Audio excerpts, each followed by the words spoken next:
we always had a guitar in the house. I picked it up. I pretty much like no music at the time. I was weird. I didn't like listen to music. Like I thought it was, I don't know, something adults did. Like up until I was like 10 or 11. So, but then I saw her playing around with it, and I was like, oh, okay. My first experience was just kind of like it was so elementary. Like just learning a chord, and then, I don't know, it was more of like just a thing to do to pass time instead of a genuine interest. So I'd say a genuine interest came about later when like I really got into like Blink-182 and stuff like that. I hope to continue playing music. Right now I'm kind of in between bands. I have a couple projects starting up, but I don't imagine they'll make any money. Helping bands and possibly working at, say, a record company, which I don't know how plausible that is now that the industry is like going down. But I could definitely see myself doing something like that. My worst experience, I don't know, there are kind of a lot of experiences that are tied for worst experience. Kind of just like playing really bad shows. Shows where we're told we're gonna get paid, or shows that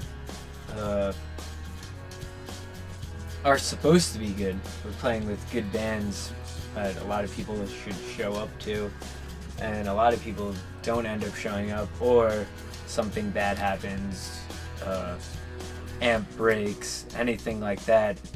I think anytime something like that happens, I mean, I always get my hopes up for shows whenever I play, and if something bad happens, it's just kind of like, I feel terrible. And I'll always apologize to people. I'll be like, oh, I'm so sorry that we sucked, or whatever.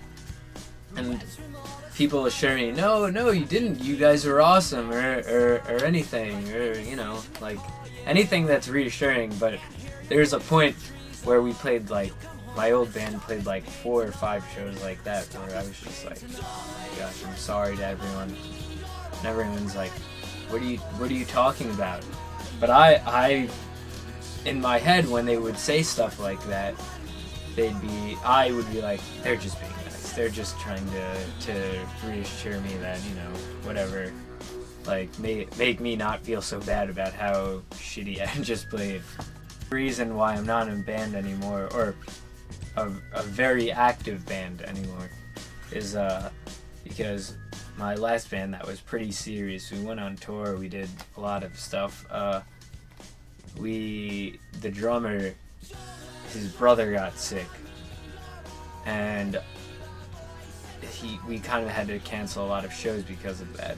And also kind of our members are just flaky, including me on certain occasions, where I'd want to play a show, but if I knew that I had to drive, you know, into Jersey and no one would show up and wouldn't make any money, I'd be like, well, what's the point? Like, no one's gonna be there.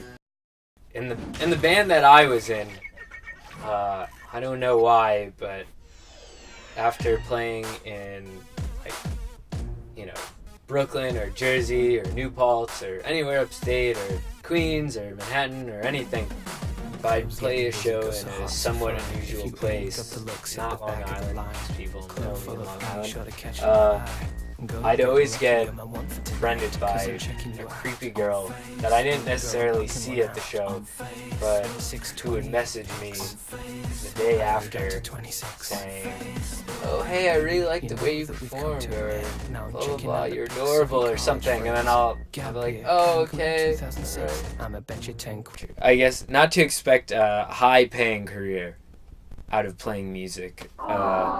Do it because you want to do it because, I don't know, you have a genuine interest in creating. If you're just making music for someone else's sake, then I don't know, that's not the right thing. People will be able to tell that, and no one will want to buy it because of that. Group of musicians that I'm friends with, we we do everything to help each other out.